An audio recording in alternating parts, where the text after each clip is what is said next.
like to do today in our two sessions, and also next week for our two sessions, is to talk about mercy, the concept, the notion of mercy in Islam from various perspectives. To look at mercy in reference to God, His divine attributes, divine names, and the image of God, how it appears in the Quran, in Hadith, in Muslim scriptures, and how theologians have expanded on this idea and how they theologized on the basis of these Quranic passages.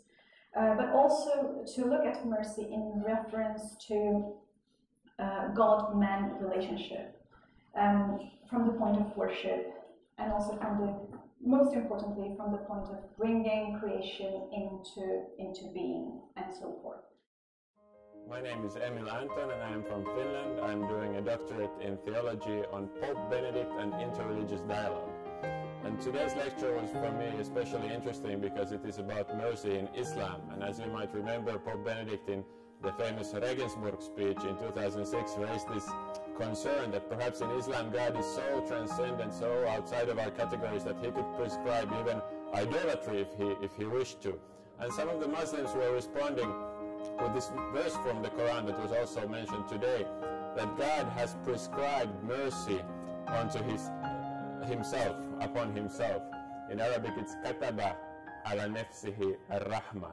So he wrote, as if he wrote a law unto himself that he will be merciful. But it's good to realize that it's usually more complicated than we think. Another good example is people often say that the Christian God is just loving to everybody, but the Muslim God is just, loving some, maybe the believers and not the others. And today we learned that Rahman, the merciful, means that God is merciful to everybody unconditionally. And then Rahim, the other similar word in Arabic, denotes a special love for the believers. And I think this is very similar to Christianity. We have both in the Catholic and the Protestant tradition a sort of special grace or an efficient grace. And then we also have a sort of general common grace and a sufficient grace. The Islamic tradition has developed lists of divine names on the basis of the terms used in the Quran to describe God. And although these lists of divine names slightly vary in different reports, the divine names are structured in two major categories. Those of Jamal and those of Jalal, which means divine names of beauty, and Rahma, mercy and compassion is one of these names, and names of majesty, or names of God's rigor. So, for instance, the Judge, the Sublime, Sovereign, the Mighty, Almighty are among his names of majesty, while the Compassion, Merciful, Gentle, Loving, Forgiving, and Kind are among his names of beauty. And a number of his names of majesty and beauty are to be found in a passage, a very famous passage of the Quran in Surah Al-Hashr. This is chapter 59, or Surah 59, at the end of it, which lists these names, not all of them, not all 99 names, but some of the major names that appear in the Quran. So it says that He is God, other than whom there is no God, knower of the unseen and the seen, and He is the compassionate. So it starts with compassion. He is the compassionate, the merciful. He is God, other than whom there is no God, the sovereign, the holy, peace, the faithful, the protector, the mighty, the compeller, the superb, and glory be to Him above the partners they ascribe. He is God, the creator, the maker, the fashioner. Unto Him belong the most beautiful names.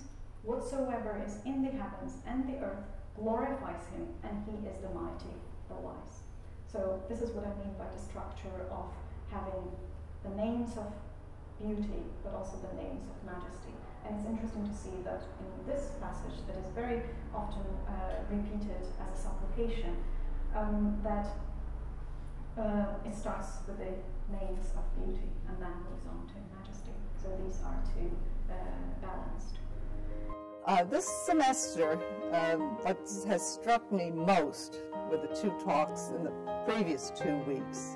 And again, the man's name, the man from the Hebrew University, was outstanding on talking to us about the Psalms or mercy in the Hebrew Scriptures. And the following 2 weeks, each morning's readings, again, always the Psalms, when we have the Psalms before, the Psalm before the second reading or before the Gospel, it just was like all I had heard those 2 weeks or those weeks just came forth in the reading of the Psalms. So for me, it meant a lot. It was like hearing something and putting it into my everyday life.